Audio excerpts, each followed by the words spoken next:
सुस्थिरो भव वरदो भव सुमुखो सुप्रसन्नो भव शिरासनं गुरुः ध्यानो लक्षपुष्पं नमस्कारं చేయండి ఓం नमस्ते सुरहामाये श्रीपीठे सर्वोजिते शङ्खचक्रगदाहस्ते महालक्ष्मी नमोऽस्तुते महालक्ष्मी च विद्महे विष्णुपत्नी च धीमहि तन्नो लक्ष्मी प्रचोदयात् ॐ सिन्दूरारुणविग्रहं त्रिणयनं माणिक्यमौलिस्वरतारनाग्यशेखरसुतमो विवाक्षरोः पाणिभ्यपरिपूर्णरत्नकं शक्षकं रक्तोत्तलमिभ्रति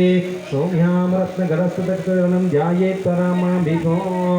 ॐ ह्रीङ्कारासनगर्भीतरणसिकं सौक्लिङ्गलाधिपते सौवारं वरदर्णवरसुधाधौतज्जलामुन्धे पुस्तकमासमङ्गुरविग्भुर्जितामुज्ज्वलां त्वां गौरीं त्रिपुरां परात्परकलां श्रीचक्रसञ्चारिणी ओ महालक्ष्मीदेवताभ्यं नमो नमः अष्टलक्ष्मीदेवताभ्यं नमो नमः సాయంకాల ప్రాతకాల పూజార్థం మన అక్షర విశ్వల కళ్ళ కట్టుకొని ఇందాక అక్షరం ఎక్కడ వేశారో మళ్ళీ అక్కడనే 3 సార్లు